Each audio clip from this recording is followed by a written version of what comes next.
في ظروف اللجوء القاهرة يعمل أبو محمد على إنجاز أكبر مصحف للقرآن الكريم بالعالم، لوحات خشبية خطت فيها آيات قرآنية.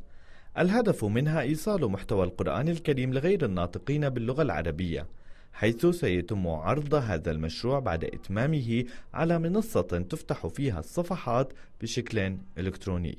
الكتاب راح يكون أكبر كتاب بالعالم، أسمك كتاب، أثقل كتاب، مقابل أنه يلفت أنظار العالم.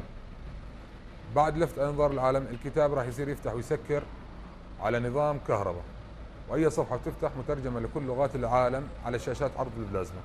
بدأ أبو محمد بدراسة هذا المشروع مع نهاية العام 2005 في سوريا، وقام بأكثر من تجربة لضمان نجاحه، إلا أن استمرارية المشروع تتوقف أمام عائق التمويل.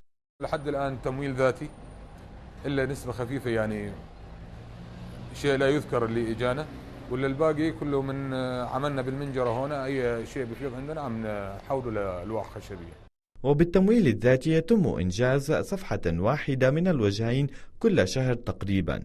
هذا المشروع احتضنه مالك المنجرة الذي ألغى بيع محله والعودة إلى بلاده مصر حين علم به.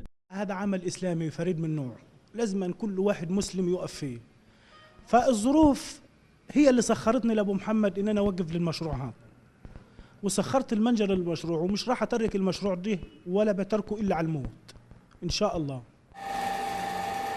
يبلغ طول الصفحة الواحدة والمصنوعة من خشب البلوط 3 أمتار والعرض 185 سنتيمتر. الشغل اللي أنت عم تتفرج عليه هذا كلياته عملية تكبير للنسخة المدنية بالرسم العثماني، طبعا طباعة مجمع الملك فهد بالسعودية. احنا معتمدين نسخة انه نكبرها تكبير.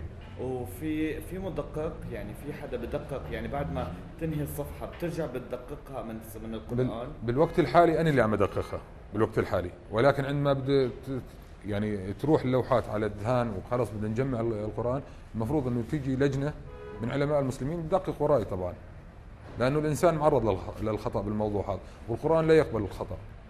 وعلى الرغم من عوائق كثيرة تقف أمام هذا العمل الفني، إلا أن أبو محمد يعتبره مشروعه المستقبلي الخاص، وأن هذا الحلم سيتحقق يوما ما مع وجود الإصرار على تحقيقه. هاني موعد، أورينت نيوز، إربد.